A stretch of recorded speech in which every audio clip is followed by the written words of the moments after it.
Hi, or should I say good evening. I'm Lauren, and today I am going to be discussing barriers to an individual's healthy self-image.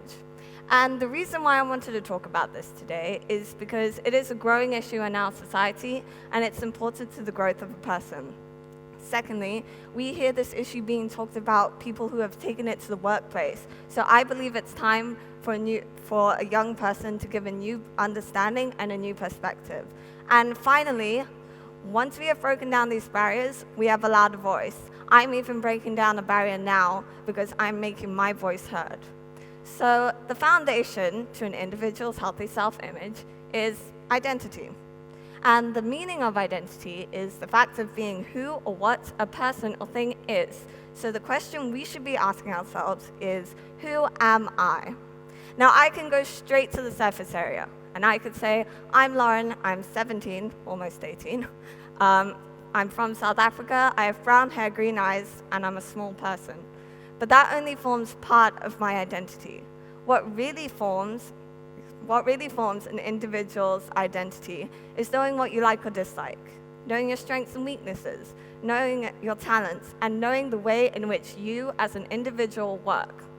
One way in knowing and supporting this is knowing your personality type, such as introvert versus extrovert. Now, an extrovert is usually seen as an outgoing, socially confident person because that's what energizes them. Whereas an introvert is usually seen as a quieter, more independent person because that's what energizes them. Now, I've heard people in the past say extroverts are better because it is easier. Well, let me tell you now, introverts are pretty cool too. There are different degrees of being an extrovert and an introvert, but one is not better than the other. So once we have accepted our identity, we are happier and more secure. And therefore, we are more confident, and this is when we realize our dreams and aspirations, and we have a drive to reach them.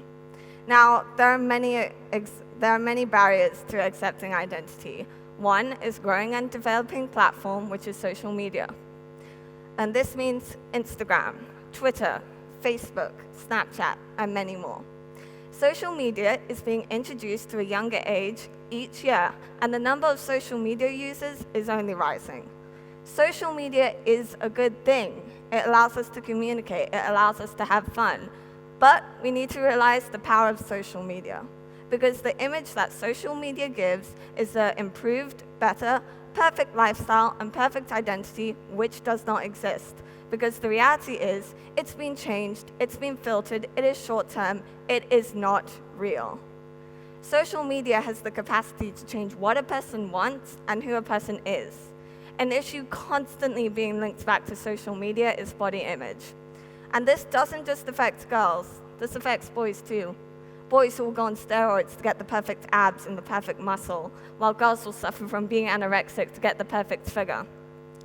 As I was doing research for this talk, I actually saw examples of apps that can change facial features and body shape. And it actually shocks me that people have the audacity to make apps like these, because the message it is sending is that this is the you are, but if we change this and this, then you'll be better, which is not true.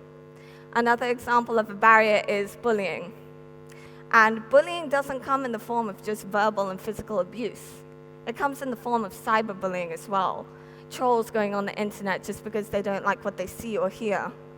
Bullying is when somebody is putting their insecurities on you, and they are saying, we don't like the you that you are, the you that makes you stand out, and the you that makes you special.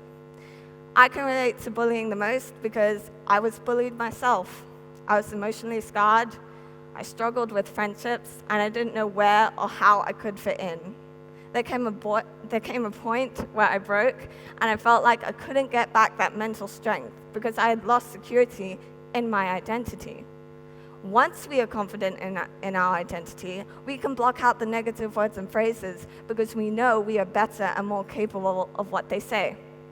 Another example of a barrier is social environment, and this means friendships.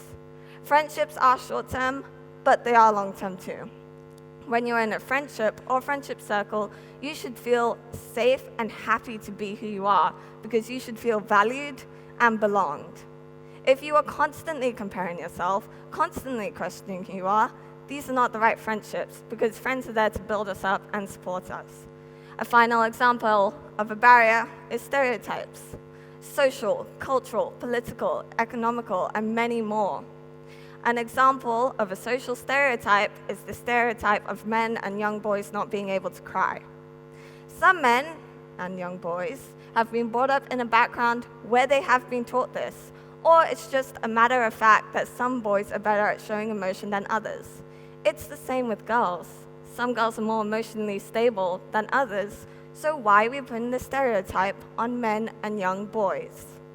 Another example of a social stereotype is the stereotype of women and young girls. Just because we look different, just because we think different, and just because we act and work differently, that doesn't mean we can't have an impact. Stereotypes are a barrier because it stops us from seeing the beauty in other cultures and a multicultural society, which is an advancement. So as you can see, it all comes down to identity. Once we have accepted our identity, we see that being different is an advantage. And once we have accepted our own, we can support each other in doing the same. And once we are supported, we form community. And when we have community, we have a bigger stand. Young people are already making a bigger stand today, such as with the Never Again movement in America, where young students are fighting against gun control. So, we need to find the strength and beauty in ourselves.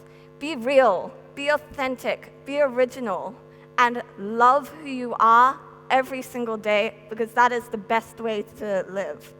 Once we do this, we have the best ideas, and the best ideas have the most impact. Thank you.